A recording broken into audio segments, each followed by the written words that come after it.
I'm going to start with a story and hopefully make it worth your while to stay till the very end, which I do appreciate. This story is the story of early intervention in Abu Dhabi.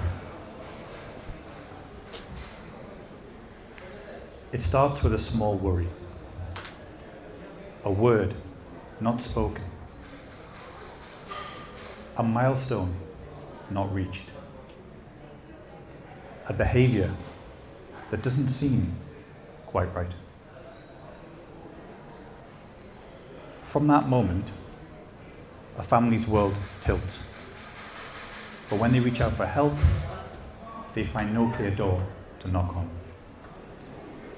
Just a maze of appointments, conflicting advice, long waits, and growing fear. Guys, do you mind not making too much noise? We just have a talk. The pediatrician We have a talk. says one thing, We have an event.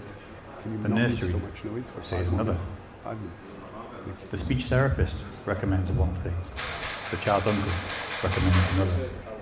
The burden accumulates 5 where it minutes. shouldn't on the family.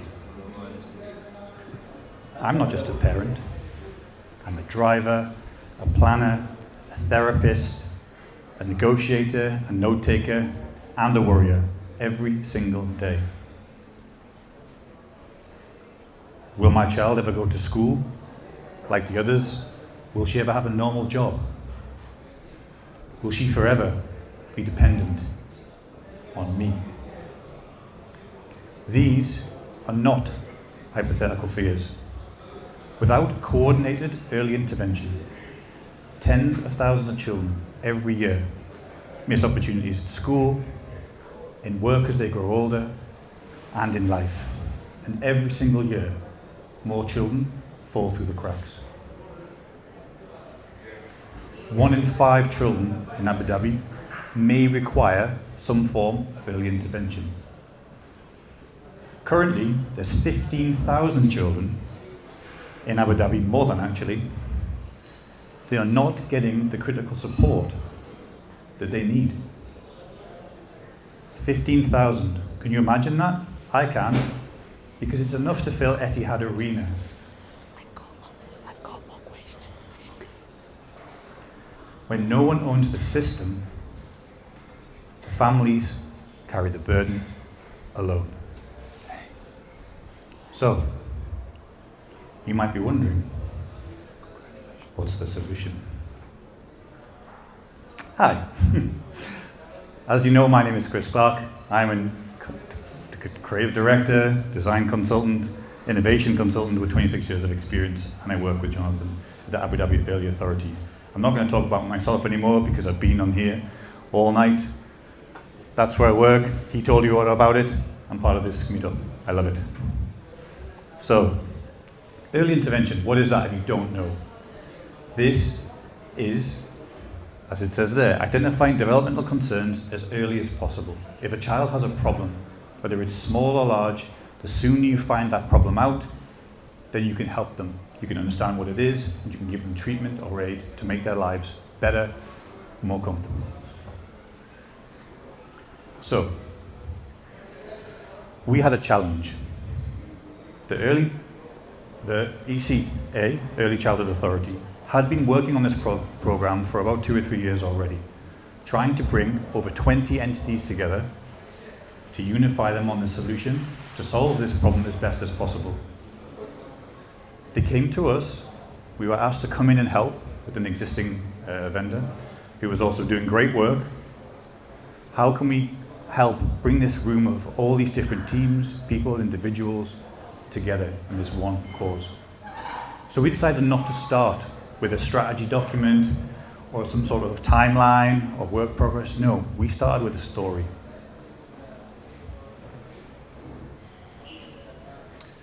The real challenge, though, within that, in those 20 entities, was how do we go in and show that there's systematic gaps, problems that already exist, that kind of land at the feet of all these different entities? How do we go in and show them that without one person or one team or one entity feeling like the finger's being pointed at them? So we started with the story I just told you. almost all of it. We gave it right at the beginning of the workshop before anything else, and then we paused. The room was as loud as it is right now. Nobody was saying a thing. But in classic design processes, we wanted to test right there and then. How did the story make you feel? Give us your top words. Those words were emotional, motivated, and accountable. This story had already set the groundwork to bring them all together into one cause, one solution. But there's more than one way you can tell a story. So why did we settle on this way of doing it? When you know who you're talking to, the problem you're trying to solve, the context, and the why, then you can choose the right type of story to tell. Sometimes it's a current state. It highlights the problem and ends with a strong call to action. Other times, it's a vision story. We want to paint that picture of what it could be like to get people to buy into that vision and that idea. Hopefully inspiring some change and motivation. Or it can be a past story. It could be celebrating your achievements of a project, the impact that it's made. Of course, the one I told earlier was the first one. It's a current state. We hadn't solved the problem yet, and we didn't want to come with a solution. That was the job of the people in the workshop. So we set the problems out clear, and we let them write the rest of that story. But what made it so impactful? We gathered data and research, most of it from the people in the actual room. We interviewed them with the help of the partner, with questionnaires, insights, and all of that was collated. And as we do as designers, we took all that information and we reduced it down to the simple story. But because it's based in facts and in reality, and it's the information that they gave us, they can't argue against that. They can't say that you made this up. No, this is real data-based storytelling. So it hits them here and here. That evidence, if you bring that to a story, that's what brings your authenticity. That's what makes it resonate and makes it land. We also had a secret weapon in the room. Amongst one of the tables that were there for the workshop, we had an Emirati father with a child of determination. We asked him to stand up very bravely in front of these 20 entities and say into their faces, the current system is not good enough. And it's not changing fast enough either. Him and his family deal with these problems every single day. So this is bringing, if you like, your end customer or user and putting them at the forefront of the stage and then talking directly to the people you're trying to influence. That's powerful. And you can do that across all sorts of product design. This one just has, obviously, a strong emotional weight to it. So there's one takeaway from today on storytelling, is that you need numbers and data and research, but those numbers and data and research, they need a narrative to go with it. To put that in simple terms, the way I like to think of it is data informs the mind, the story engages the heart. And if you combine those two together, then you can make real impact and real change to a lot of people. So my invitation to you is, don't just go out there and create great products, design great services. Design great stories around them. Use those stories to get other people, your team, your customers, your advocates, your leadership on board with you. Get them to come along with the ride. Get them to understand what it is you're trying to achieve in a clear way. By doing that, everyone comes together. And the last thing as well is, some of you will find that difficult to do in this kind of setup, or even in team meetings, stand up in front of people and tell that story. Public speaking is a difficult thing to do, even in a small team setting. But if you've gone and built that story, if you've done all the work, you've been part of the research, part of that team, if you own that, tell that story. Don't give it to somebody else. Don't give it to your manager. Don't give it to the leadership guy who's coming at the last minute and goes, great work, takes it and presents it. Because then he's stealing your thunder. He's stealing your story. That's your story to tell. So practice it. Get out there, there's ways to make it better.